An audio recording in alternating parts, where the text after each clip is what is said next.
Salwete, and welcome to day 31 of our distance learning.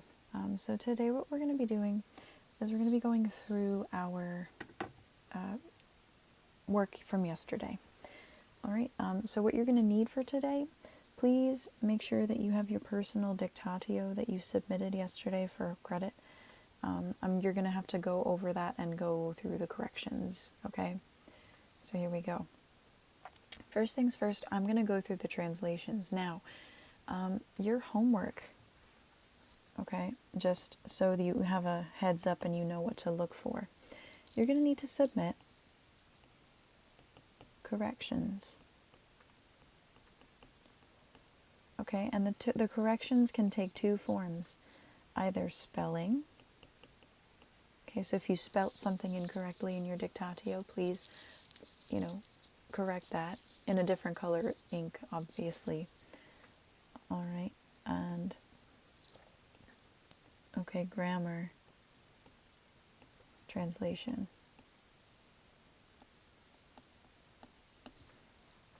All right, so if you translated something incorrectly, you're going to have to correct it. And I will give you an example of what that might look like. But as we go through, just as a heads up, that's what I'm expecting. Okay, so here we go. Sentence A. Ingens lupus subito apparuit. So ingens and lupus are both nominative singular. So they go together as your subject noun. Subito is just an adverb. You don't really need to worry about marking that up, but I did it for you anyway. And apparuit is a verb. So here we go. The large or great lupus, wolf, subito, suddenly,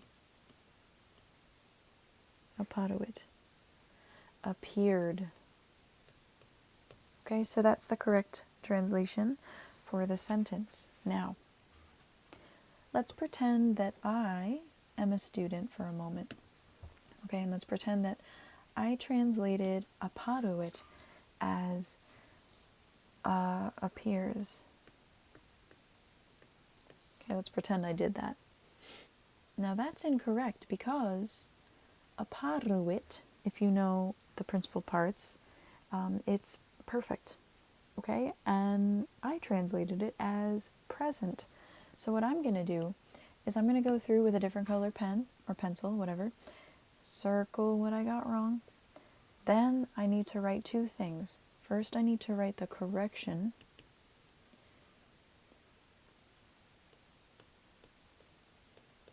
Appeared. All right, and now I'm going to write the reasoning. Okay. Apparuit is perfect, but I translated it as the present tense. Okay? So that's it. That's how I'm going to submit my corrections for things. Okay? Or if I spelt something wrong, let's pretend I spelled ingens incorrectly. I spelled it, like let's say I spelled it whatever. I'm going to circle whatever letter I got wrong. And then above it, I'm just going to write the correct spelling. Okay? So do that. All right? So it was two different corrections. And remember that this is not appears, but in fact, okay, this is appeared. Okay, and if at any time you need to pause the video and go back and look or take your time with your corrections, you may do so. All right, that's the beauty of distance learning and YouTube teaching videos. Okay, sentence B. Tunica lapidea in via yacebat. So, tunica and lapidea are both nominative singulars. So they're going to be your subject noun. In via, in is a preposition, and that means the object of the preposition is probably not too far behind. So that's your prepositional phrase there, and yakebat is your verb.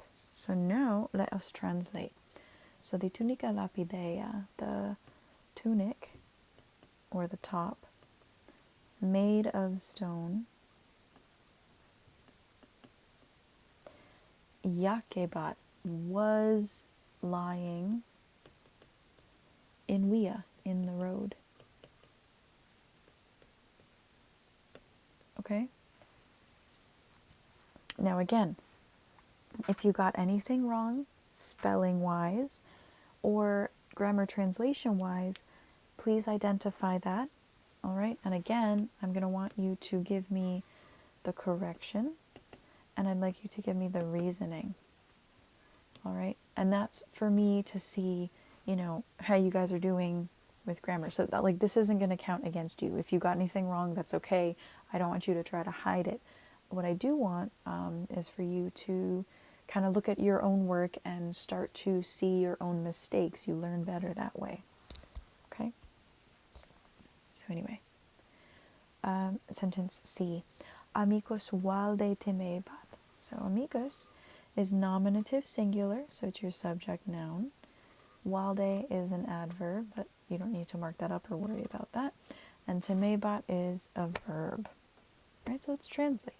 So the amicus, the friend, temebat was fearing Walde greatly. Okay? So again, temebat, all right, I translated it as was fearing because it's in the imperfect tense, all right? And if you recall, what kind of sheep go ba? Imperfect sheep. The sheep of the wasing, whirring. Okay, because it's got wasing or whirring in their translations in the imperfect tense, okay? So if you got any spelling incorrect or if you got any grammar translation things wrong, please make sure you go through and you provide those. Again, I'm looking for the correction and I'm looking for the reasoning as to why it was wrong, okay? And again, it's okay to be wrong. It's totally okay, all right? We're in class. This is a safe place for you to make mistakes, all right? That's why I'm here, to help you with that. Sentence D, Luna in Kylo lukebat. All right, so Luna is your subject noun. It's nominative and it's singular, matches with the verb, which is also singular, lukebat. In Kylo is a unit, it's a prepositional phrase. Okay, so let's translate now. Luna, the moon, lukebat, was shining in Kylo, in the sky. All right? So that's your translation. Again, if you got anything wrong spelling-wise or grammar translation-wise, please make your corrections. Yes. And again, I'm looking for the correction and I'm looking for the reasoning as to why you got it incorrect. Okay, for spelling, you don't have to give the reasoning, but for the grammar, you do. All right, and again, it's not going to count against you. I'd like you to be honest here. Sentence E. Prope viam erat silva. Okay, so prope is a preposition, meaning that your object of the preposition should follow not too far behind. So viam is your object of the preposition. That's a unit here. Erat is a verb. Technically, it's a linking verb. And silva is your subject noun. Okay, now you can translate this two ways. All right, you can start with your prepositional phrase and you can say, near the road, erat was a silva, a forest. Okay, or you could say, or the forest was propewiam, near the road. Okay, either of these are acceptable. All right, and please be specifically picky here. Okay, erat is was, all right? That's your translation there. If it was is, okay, if I wanted to say that near the road is a forest, or at the forest is near the road, it would have to be propewiam est silva. Okay, that's in the present tense, but erat here is actually the imperfect tense. Okay, now just as a grammatical side note, this comes from the verb sum esse fui futurum. All right, and that's the Latin to be. Okay, I am, to be, I was, about to be. And it's like this in most languages, at least that I have some awareness of. Usually the verb to be is irregular, meaning it's going to have funky forms that you're going to have to just memorize and know. Okay? So just as a quick little review here, in the present tense, you've got sum, es, est, sumus, estis, and sunt. Okay? And that's I am, you are, he, she, it is, we are, y'all are, and they are. Now, in the imperfect tense, you've got eram, eras, erat, eramus, eratis, erant. Okay, and that's I was, you are, he, she, it was, we were, y'all were, and they were. Okay, so these are your present forms, and these are your imperfect forms. And unfortunately, my little doves, you just need to know them. You just need to recognize these forms when they appear, because they do appear quite frequently in Latin, and they can help out a lot. All right? So those were the translations, and again, if you made any spelling mistakes or grammar translation mistakes, please identify them and write your reasoning, okay? And again, for spelling, just correct the spelling, but for the grammar or the translation, please submit your corrections for that and the reasoning for that. Now, if you got nothing wrong, that's awesome, but just submit and let me know that you got nothing wrong and you have no corrections to submit. Okay? So now let's go through the dictation exercise where you had to fill in the correct sentence for each part of the picture. Okay, I've already gone ahead and filled them in for you. All right, so A, we see an ingens lupus subito apparuiting. All right, over here we see a luna in caelo lucebating. Over here it's pointing to some arbores. Okay, and so there, arbores means tree, right? Like Arbor Day. All right, so that means that propewiam erat silva. Okay, over here we see a scared little dude, which means that the amicus is valde timebating. And B, right over here in a big pile, is the tunica lapidea, yacebating in the via. All right, so those are the answers for the exercise now. Just for those of you who are culturally curious and interested in all things Latin and Roman, right? Just like Magistra, Romans are pretty cool. Horrible, but pretty cool. This story that we read is adapted, meaning they kind of made it a little simpler for us. But the story itself does occur in a work called Petronius. Well, Petronius is the author. Petronius's Satyricon. Okay, it's a satire. Anyway, it's a work entirely in Latin, and this werewolf story is told after a dinner party, like after dinner, at a dinner party after dinner's been had.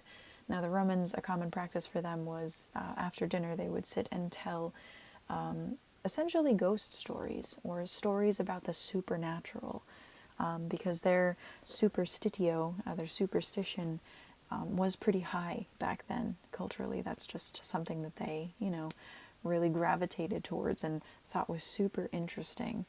And funnily enough, I remember when I was going through Latin at maybe about your age, and I read kind of an adaptation of this story, and I learned a funny little word. All right, now in that story, the werewolf centurion dude urinates on the clothes to make them turn to stone.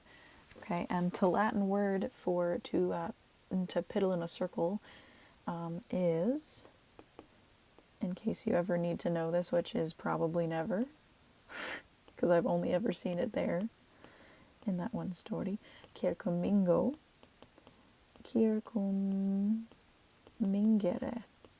Now, I only point this out, well, not only for your personal, trivial knowledge, but I also point it out because I've talked in the past about compound verbs in Latin. Right? And remember, compound verbs consist of some kind of prefix, usually some kind of preposition, and a root verb, like a regular verb. Okay, so that's why Latin's so cool, because if you know your prepositions and you know verbs, common verbs, oftentimes you'll be able to tell exactly what the word means and how these little prefixes here just change the meaning of the word a little bit. Okay, I mean, so like, to make water is just mingo, mingere. Okay, but to circumingo, circumingere. All right, it means to piddle around, be in a circle. Okay, so anyway, that was a weird side note. I just thought you might find it amusing, entertaining, whatever. If you guys have any questions, comments, concerns, or utter confusion, please feel free to shoot me an email. Okay, now just to review, the things I'm expecting from you today are as follows, your homework. Okay, so submit your corrections, be it either spelling or grammar translation. Okay, and again, with the spelling, just correct it. With the grammar translation, though, if you've made a mistake, I want you to identify that mistake and tell me why you got it wrong. All right, I want you to explain. Okay, it doesn't have to be a long explanation. It can be as short as, I translated it as perfect, but it was actually imperfect. Okay, something simple like that. All right, or, oh, I translated this as a direct object when it was a subject. My bad. Okay, something simple like that. That's all I want. And as a reminder, today your flashcard journal is due. All right, so please get that to me ASAP. All right, some point today. Please do it. Just 25 minutes. Okay. So without further ado, I guess this is the last time I will be speaking to you for a little bit. Enjoy your weekend. Enjoy your time off. And I will talk to you guys soon. So take care, get some fresh air. I do, in fact, miss you, I have to say. All right. As much as you guys think I don't, miss your voices, I do. Really, I mean it. All right, so take care of yourselves. I'll talk to you soon, okay? Valete, Diskips.